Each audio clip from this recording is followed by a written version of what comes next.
السلام عليكم ورحمة الله وبركاته. أهلا ومرحبا بكم متابعين الكرام. زي ما عودناكم كل يوم بفيديو عن الأسعار في السوق المصري، والفيديو ده خصصناه إلى أسعار مخلفات الأرز، الكونة والكسر وسرس الأرز والرجيع بمختلف أنواعه. قبل ما نبدأ بدعوكم إلى الاشتراك في القناة وعمل لايك أو إعجاب على الفيديو عشان يوصل لغيرك والكل يستفيد ويعرف السوق ماشي ازاي. وما تنساش تكتب لنا في التعليقات وتقول لنا تعرفنا بحضرتك الأول، وتقول لنا انت من محافظة ايه، وتقول لنا الأسعار اللي هقولها لحضراتكم دلوقتي هي بالفعل اللي موجودة أو أسعار التنفيذ اللي انت اشتريت بها ولا بتختلف من مكان إلى آخر. يلا بينا نبدأ أسعار المخلفات اليوم. أسعار المخلفات اليوم السبت الموافق 5/11/2022. أسعار السرس: سرسة مطحونة يتراوح سعر الطن من 1800 إلى 2000 جنيه من أرض المضرب. أما بالنسبة لأسعار الكونة يتراوح سعر الطن الكونة من 7000 إلى 7200 من أرض المضرب.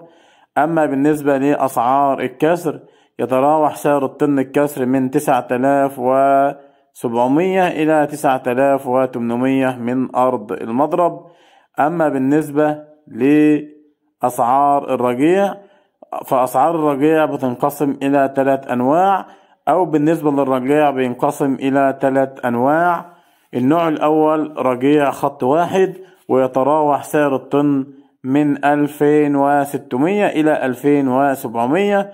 أما النوع الثاني ينقسم إلى رجيع خطين، وده الرجيع الوسط، يعني اللي لا حلو قوي ولا وحش قوي، يتراوح سعر الطن من 2800 إلى 3000 جنيه.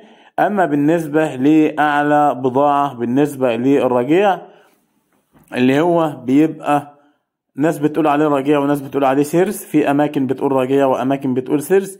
بالنسبة للرجيع أو السرس اللي هو يعتبر بلدي عليه كنته كاملة يتراوح سعر الطن من 3300 إلى 3500 من أرض المضرب.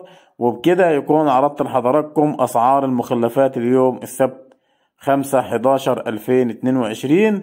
ربنا يرزق الجميع من فضله وما يخسرش حد أبدا. كان معاكم حمد السيد، قناة منوعات البلدي. السلام عليكم ورحمة الله وبركاته.